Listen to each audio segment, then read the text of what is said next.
হাতে আঁকা character কার্টুনটাকে animated কার্টুনে কনভার্ট করার জন্য আপনাকে চলে যেতে হবে sketchmetademolab.com। সার্চ বারে এটা সার্চ করার পরে আপনার কাছে একটা ওয়েবসাইট চলে আসবে। এই ওয়েবসাইটে আপনার আঁকা ক্যারেক্টারটিকে আপলোড করতে হবে। তো আপনি সেটা ক্যারেক্টারটাকে আপলোড করার জন্য এখানে আপলোডে ক্লিক করে জাস্ট কী করতে হবে, এইখানে আপলোড করে দিতে হবে। তো আমি যে ক্যারেক্টারটা নিয়েছি সেটা হচ্ছে আমি দেখেন হাতে এঁকেছি, আমার ড্রয়িংটা তো ভালো হয়নি, আপনারা আরও ভালো করে রাখতে পারবেন, রং করতে পারবেন চাইলে। তো এটাকে আমি এই ওয়েবসাইটে আপলোড করব এবং ওয়েবসাইটে আপলোড করার পর এটাকে অ্যানিমেটেড ক্যারেক্টারে কনভার্ট করব। তাহলে আমি আপলোড করে নিলাম। আপলোড করার পরে আপনাকে জাস্ট কী করতে হবে, নেক্সট প্রেস করতে হবে। নেক্সট প্রেস করলে সে এটা কী করবে, এটার যে ক্যারেক্টারটা আছে সেটাকে রিড করবে। রিড করার পরে এটাকে অ্যানিমেটেডে কনভার্ট করা ট্রাই করবে। তো এখানে দেখতেই পারতেছেন সে অলরেডি এটা থেকে ডাটা কালেক্ট করতেছে আমার ক্যারেক্টারটা সম্পর্কে। তো তারপর আপনাকে এগ্রিতে জাস্ট প্রেস করতে হবে, দেন নেক্সটে ক্লিক করতে হবে।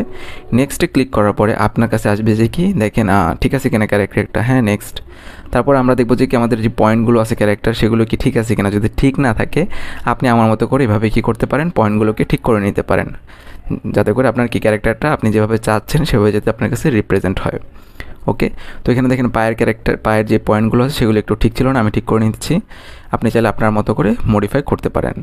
তো এটা যখন হয়ে যাবে তখন আপনাকে কী করতে হবে, এটাকে করার পর আপনাকে নেক্সটে ক্লিক করতে হবে। তো আমি নেক্সটে ক্লিক করলাম। নেক্সটে ক্লিক করার পরে এটা কিন্তু অ্যানিমেশনে কনভার্ট করে দিচ্ছে এবং কেমন ধরনের আপনার অ্যানিমেটেড হবে আপনার ক্যারেক্টারটা আপনি কিন্তু নিজে চুজ করতে পারবেন। এখানে কিন্তু আপনি দেখতে পারতেছেন all, dance, funny, jumping, walking, এবং সেই অনুযায়ী কী করতে পারবেন, আপনার যে ড্রয়িংটা আপনি এঁকেছেন সেটাকে অ্যানিমেশন ক্যারেক্টারে এভাবে চেঞ্জ করতে পারবেন এবং যেভাবে খুশি আপনি এটা নিয়ে অ্যানালাইসিস করতে পারবেন। তো এখানে অনেক ধরনের অপশন আছে, আপনি চাইলে কালারফুলও করতে পারবেন জিনিসটাকে।